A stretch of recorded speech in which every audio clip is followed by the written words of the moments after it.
sports fans, PB&Z Sports Chaos. We're back at you again. It's opening week in the NFL. It is 9/11, so we're going to give you a couple seconds here to be remorseful. We all know what we were doing that day. Tragic day, 9/11.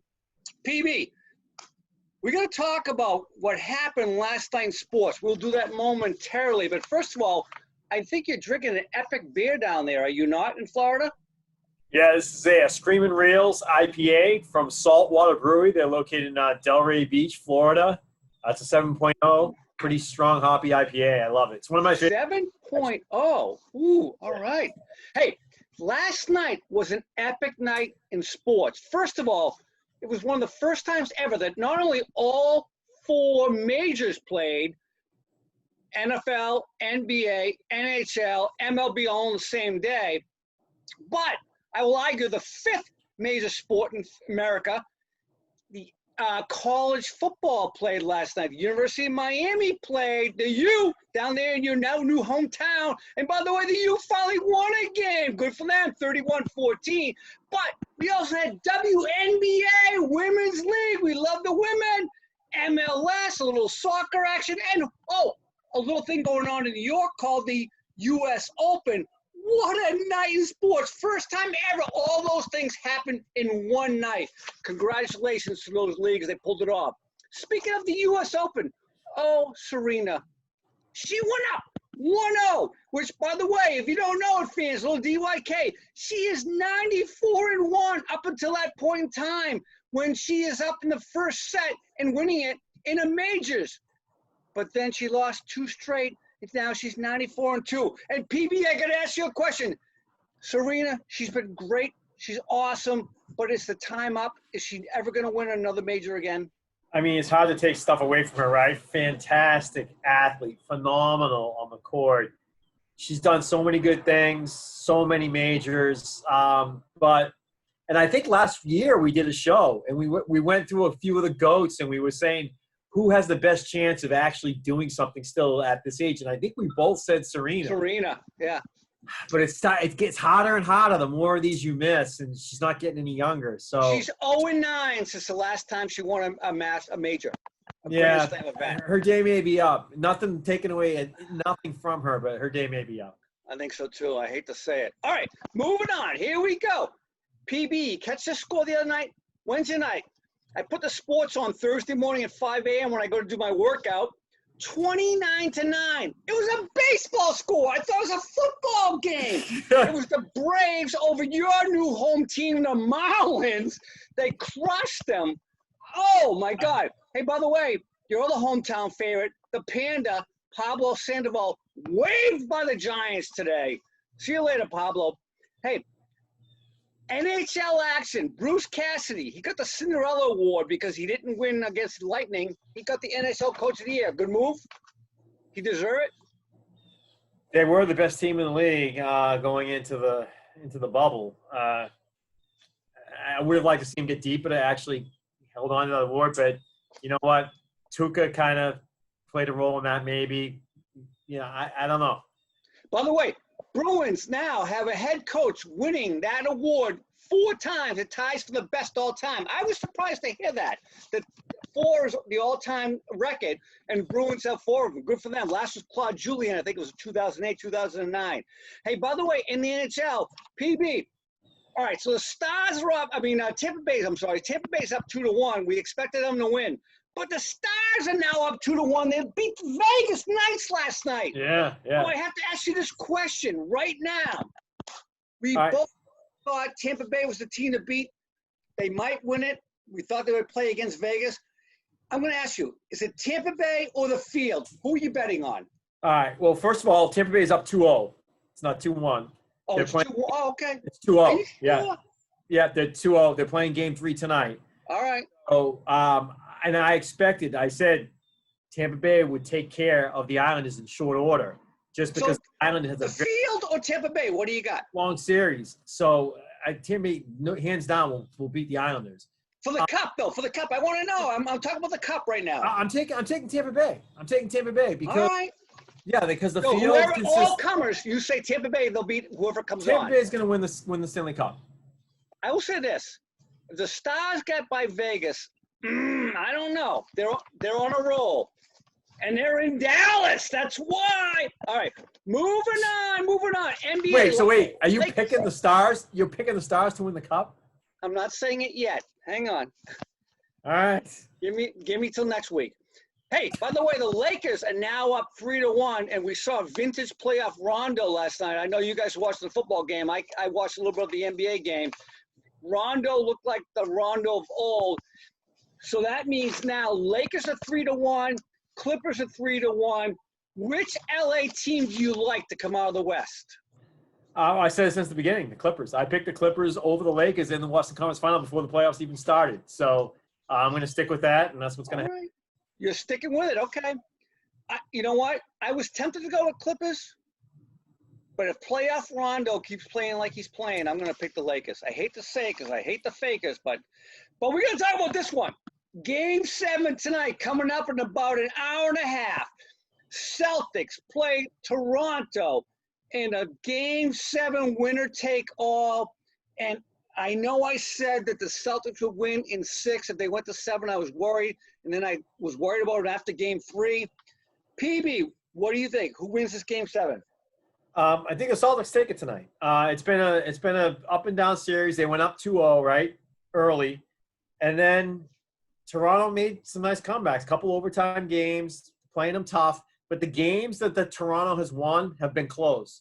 Some of the games the Celtics have won have been blowouts. So I think the Celtics come tonight. They come out strong. I don't think it's going to be close. I think the Celtics are going to run away with it tonight. They'll be up 20 by the end of the first half, early second half, and Toronto make a little bit of a comeback. Celtics by 12 tonight, I'm predicting. Whoa! Hey, little DYK. Only 3 times in history has a team come back to win in 2 overtimes in Game 6 to force a Game 7. In each one of the previous 2, they faced the Celtics, and the Celtics won. So history is on the side of your prediction. Celtics could and should win. I'm antsy on this one, but you know what? I'll favor you on this one. All right, I'm going with Celtics too. All right, then what happens next, though? Because they got to go up against the Heat. Either one of those teams, could either one of them beat Miami? Let me ask you the question. Whoever wins tonight, can either one beat Miami at this point in time? Well, I mean, I think the big thing with the Heat is same thing as with Tampa Bay, right? Tampa Bay sat. The Islanders were scrapping every game, went to overtime games, right? Game 7, the whole 9 yards. And now Tampa Bay had all this rest, and they're just taking it to the Islanders. And I think the same thing could happen with Miami. Miami's sitting back, relaxing, resting. Whoever comes out of this game tonight, I'm predicting the Celtics, they're going to be exhausted. And I think Miami has a leg up just from that. So right now, if you're betting with your mind, you got to take the Heat. I would tend to agree with you, except for one thing. Jimmy Butler, he tends to self-implode. He hasn't done it yet. It's going to happen sooner or later. Cinderella clock is going to strike midnight, and Jimmy will implode at the wrong time. Well, I predicted from the beginning the Celtics would be in the NBA Finals. Yeah. Well, once Milwaukee was out, right? Last week's show. All right, let me ask you a quick question, real quick. Any of these 3 teams, Toronto, Celtics, or Miami, can they win the whole thing? Yeah, I really think they can.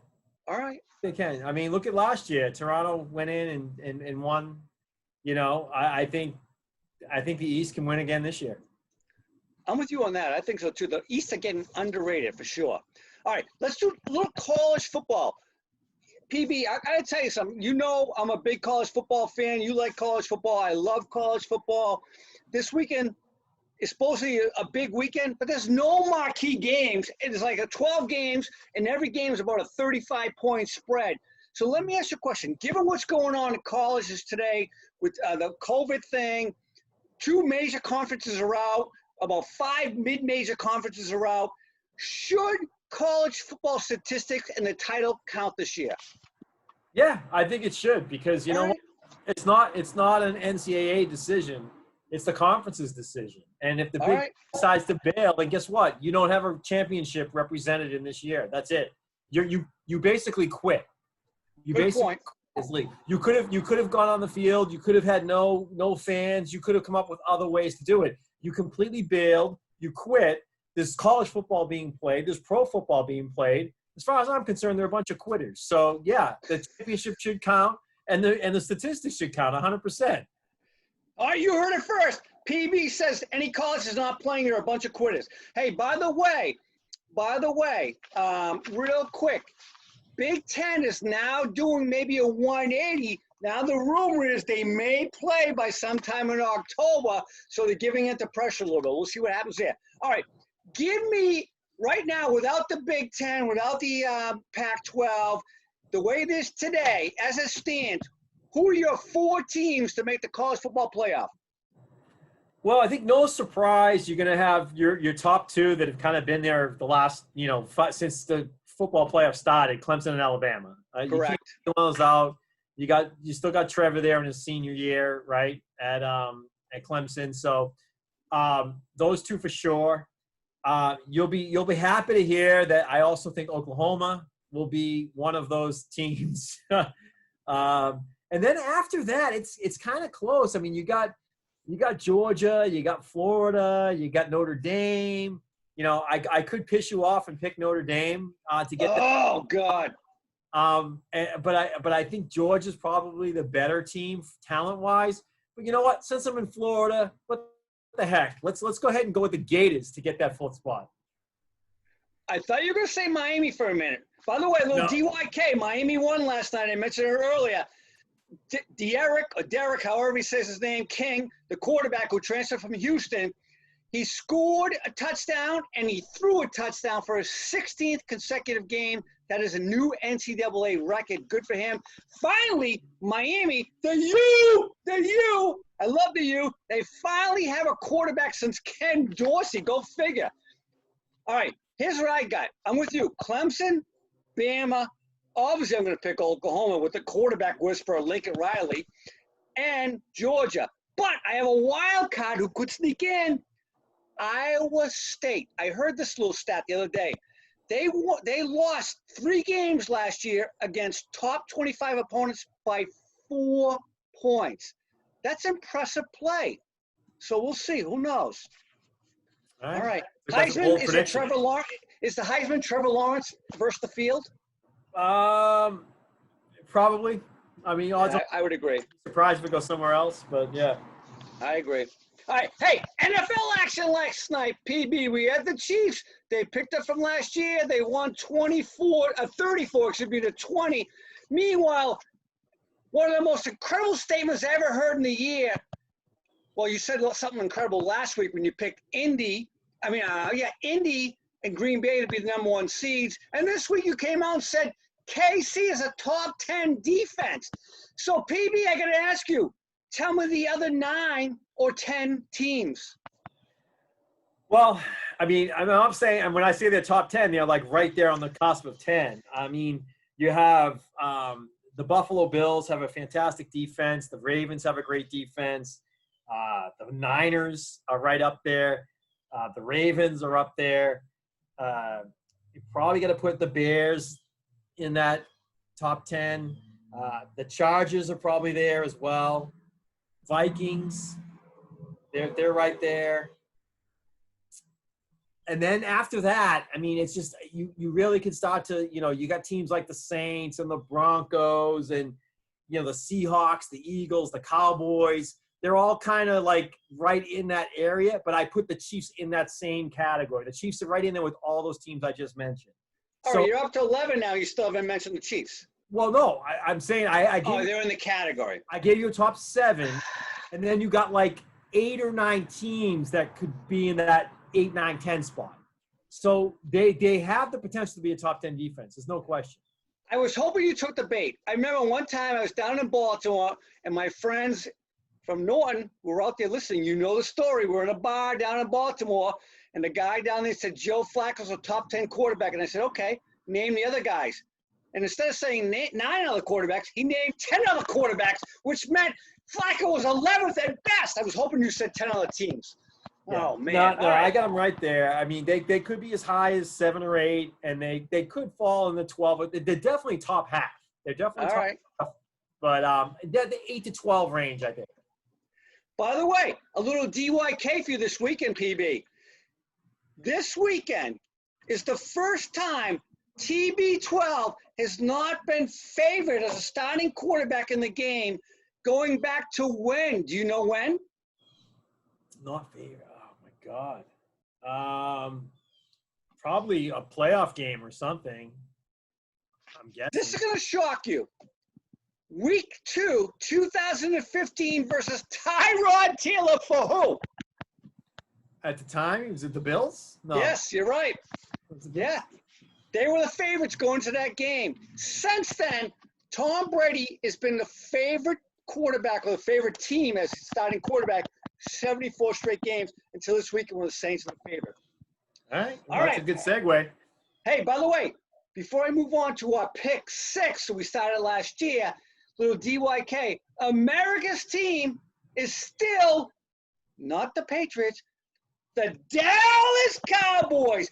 $5.7 billion is the value of the franchise, the most valuable sports franchise in the world today. Once again, shut up, Casey Josh. All right, let's do our pick 6, brother. You ready? Oh, I am ready. I can't wait. We're going into this NFL season. There's fans in the stands. It's fun to watch. I just can't get enough. I love it. Let's do it. All right. Miami at New England. New England is a 6.5-point favorite. Who do you got? I think that's going to be actually closer game than people think. New England takes the game. I think Miami will cover that 6.5 spread, but I'm going to give the nod to New England straight up. I got you on that too, New England as well. All right. This is an interesting one. Seattle has to go across the country, West Coast to East Coast, in a 1 p.m. time slot, if I'm not mistaken. They are a 2.5-point favorite. They're playing Atlanta Falcons with my boy Matty Ice. Who do you like? This is an interesting game. I do have Seattle winning this game. The line's small enough that I think they can cover it 2.5. So I'll take Seattle and I'll lay the 2.5. I'm taking the future Hall of Famer and I'm taking Matty Ice to win that game for Atlanta. All right. Cleveland at Baltimore. Now this is a 7.5-point game. Normally we don't put this in there, but this is the number 1 pick in the draft 2 years ago. Baker Mayfield against the last pick in the first round, Lamar Jackson. Baker was the boy 2 years ago. Lamar's the boy now. Who do you like in this game? Baltimore's favored by 7.5. Yeah, well, if I had to take the points, I'd take the points with Cleveland for sure. But here's what I'm going to do. A little bit of an upset on the pick here. Baltimore just comes out a little stale this year. I still think they're going to win that division, have a great season, but they're going to have a little wake-up call in week 1. And that will be the Cleveland Browns defeating the Baltimore Ravens on Sunday. Whoa! Oh, all right, I am taking Baltimore. I love Baker, but I'm taking Baltimore. But that, you know what? I praise you for taking that pick. You get more gonads than me. All right, Green Bay, your team versus Minnesota, my team to win that North Division. Minnesota's favored by 2.5. This is a tough matchup. Who do you like in the first game? This is the earliest they've ever played, by the way. Who do you like in this first game? Yeah, I mean, I do have Green Bay going 12-4 this year, but one of those 4 losses is this opening game at Minnesota, so I'm taking the Vikings. All right, I am too. All right, the big one, TB12 goes to New Orleans with his new team. By the way, New Orleans is a 3.5-point favorite. Who do you like in this game?